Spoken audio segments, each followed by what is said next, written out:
వంట గ్యాస్ కష్టాలు కొనసాగుతున్నాయి. ప్రభుత్వాలు గ్యాస్ కొరత లేదని చెబుతున్నా తెలుగు రాష్ట్రాల్లోని పలు ప్రాంతాల్లో వినియోగదారులు ఇబ్బందులు పడుతున్నారు. గ్యాస్ బుకింగ్ గడువు ఇప్పటికే పెంచేశారు. డెలివరీ మాత్రం ఆలస్యమవుతోంది. యుద్ధం కారణంగా భారీగా ధరలు పెంచినా సరఫరా మాత్రం ఇంకా పూర్తి స్థాయిలో మెరుగుపడలేదు. బుకింగ్స్ పెద్ద సంఖ్యలో వస్తున్నాయి. దీంతో వంట గ్యాస్ బుకింగ్ చేయాలంటే కొన్ని నిబంధనలు తప్పనిసరి చేస్తూ తాజాగా మార్గదర్శకాలు జారీ అయ్యాయి. వంట గ్యాస్ బుకింగ్ ఇప్పుడు వినియోగదారులకు సమస్యగా మారుతోంది.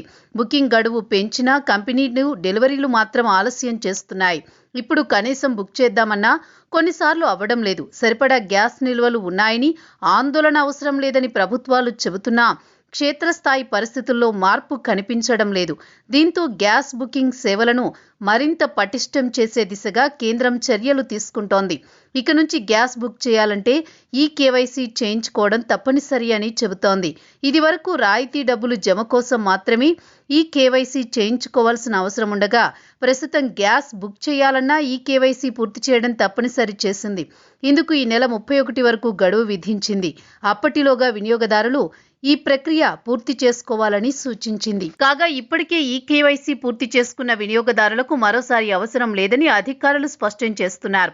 చేయని వారు మాత్రం ఈ నెలాఖరులోగా ఖచ్చితంగా పూర్తి చేసుకోవాలని సూచిస్తోంది. వినియోగదారులు మీ సేవ గ్యాస్ ఏజెన్సీలను సంప్రదించి ఈ ప్రక్రియ పూర్తి చేసుకునే వెసులుబాటు కల్పించింది.